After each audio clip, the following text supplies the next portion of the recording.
minimal polynomial.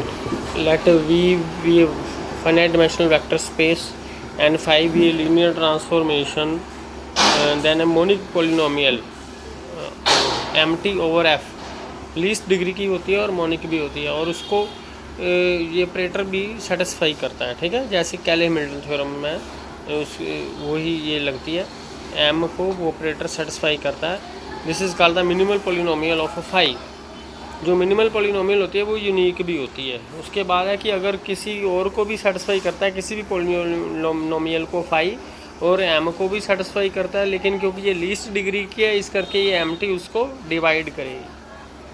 Next है हमारे पास eigen values and eigen vectors. Let V be finite dimensional vector space. एक linear transformation ले ली हमने, एक एलिमेंट ले लेना हमने स्केलर फील्ड का element. This is eigen value of phi if there exist a non zero vector. एक नॉन जीरो वेक्टर मिलेगा जिसका इमेज लैम्डा वी होगा, तो हम कहेंगे lambda is the eigen value of phi. और v जो नॉन जीरो वेक्टर मिला है ऐसा लैम्डा के अकॉर्डिंगली, तो that is called eigen vector of phi. ठीक है, corresponding to the eigen value lambda. जो आइगन वैल्यूज़ हैं उनको करैक्टरिस्टिक वैल्यूज़ कहते हैं और भी कहते हैं, और आइगन वेक्टर को करैक्टरिस्टिक वेक्टर्स भी कहते हैं। ये एग्जांपल्स हैं, जैसे कि आइडेंटिटी मैपिंग ले लेते हैं, तो इसको ऐसे ही लिख सकते हैं, ये वेक्टर सेम होना चाहिए। तो ये वन आइगन वैल्यू है विद रिस्पेक्ट टू एक्स, तो वन आइगन वैल्यू के लिए आइगन वेक्टर है एक्स, तो X each element of V is eigen vector. But zero नहीं होना चाहिए आइगन वेक्टर, ज़ीरो को छोड़ के सभी नॉन जीरो जो वेक्टर हैं वो वन के आइगन वेक्टर हैं, वन उनकी आइगन वैल्यू है। ठीक है, every non zero vector is eigen vector of one, क्योंकि ये इस कंडीशन को सेटिस्फाई कर रहे हैं। ठीक है, ये एक्स सेम है और लैम्डा की जगह पे वन है। नेक्स्ट है हमारे पास ये एग्जांपल होगी, उसके बाद है लेट दिस बी ये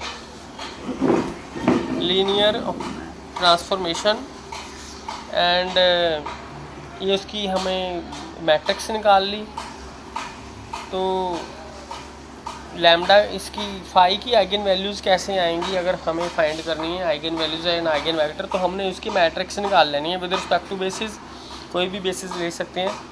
तो ये उसकी आइगन वैल्यूज़ इसको सेटिस्फाई करेंगी, ये होती है करैक्टरिस्टिक इक्वेशन। ठीक है, ये आपने प्रूफ कर पढ़ लेना। तो ये characteristic equation of a linear transformation की कैसे निकालते हैं। This is the characteristic equation, ये हम पहले भी पढ़ लिया अभी, कि कोई भी मैट्रिक्स ले लें, this is the characteristic equation of phi. Characteristic equations की जो रूट होते हैं वही आइगन वैल्यूज़ होती हैं, चाहे वो मैट्रिक्स ले लें, मैट्रिक्स की भी वही बनेगी करैक्टरिस्टिक इक्वेशन, और फाई की भी यही बनेगी करैक्टरिस्टिक इक्वेशन। तो जो करैक्टरिस्टिक इक्वेशन की रूट्स होते हैं वो आइगन वैल्यूज़ होती हैं। ठीक है, तो आइगन वैल्यूज़ जो होती हैं बेसिस को, क्योंकि बेसिस कोई भी ले सकते हैं, तो करैक्टरिस्टिक जो आइगन वैल्यूज़ हैं वो इंडिपेंडेंट होगी, क्योंकि कोई भी बेसिस लेके मैट्रिक्स हम लिख सकते हैं। ठीक है, तो उसके बाद हमारे पास इसी तरह आइगन वैल्यूज़ हम किसी भी मैट्रिक्स की लिख सकते हैं। A X is equal to lambda X करके, ये आइगन वेक्टर हो गया एक्स, लैम्डा आइगन वैल्यू होगी, फाई की जगह पे हमने ए लिख दिया, तो lambda is eigen value of A, and X जो नॉन जीरो वेक्टर है that is eigen vector of A corresponding to the eigen value lambda. तो ये इसकी करैक्टरिस्टिक इक्वेशन है। तो अगर फाई की करैक्टरिस्टिक इक्वेशन निकालनी है तो एक बेस मैट्रिक्स निकाल के, बाकी मैट्रिक्स अगर सीधी दी है तो ये सेम ही है, मैट्रिक्स की तो ऐसे निकालनी। तो उसके बाद अगर कोई लैम्डा आइगन वैल्यू ले लेते हैं हम इसकी, तो ये डब्ल्यू लैम्डा, ये सब स्पेस है वी का corresponding to eigen value lambda. तो इसमें सभी हमने आइगन वेक्टर्स इकट्ठे कर लेने हैं, जो लैम्डा के आइगन वेक्टर है वो इकट्ठे कर लेने हैं। तो ये सब स्पेस है वी का, इसको आइगन स्पेस भी कहते हैं। This is eigen space corresponding to lambda, सिर्फ लैम्डा के कॉरस्पॉन्डिंग आइगन वेक्टर इकट्ठे करने हैं। ठीक है, तो इसको ऐसे भी हम लिख सकते हैं, ये phi minus lambda V common आ गया इज इक्वल टू ज़ीरो। ये अब जब लैम्डा के साथ ही, क्योंकि ये भी ऑपरेटर है तो ये आई ऑपरेटर लाना पड़ता है, और ये ज़ीरो है तो ये ज़ीरो ऑपरेटर है, इसको ऐसे भी लिख सकते हैं कर्नल ऑफ दिस, क्योंकि वो है जिनकी इमेजेस ज़ीरो आ रही हैं, तो इस करके इसको इस हिसाब से लिख सकते हैं, जिससे kernel of phi minus lambda. इसके बाद होता है कि ये एक थ्योरम डेफिनेशन है कि geometric and algebraic multiplicity eigen value की क्या होती हैं। जो इसकी डायमेंशन आ जाती है उसको हम कहते हैं ज्योमेट्रिक मल्टीप्लिसिटी ऑफ लैम्डा।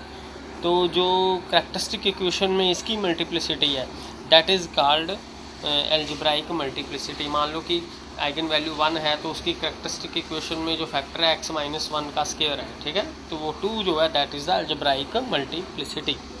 ठीक है, जैसे ये कैरेक्टरिस्टिक इक्वेशन में आइगन जो रूट होते हैं वो आइगन वैल्यूज़ होती हैं ना, अगर इसका जो रूट है पावर 2 है तो that is the algebraic multiplicity. ठीक है, उसके बाद है हमारे पास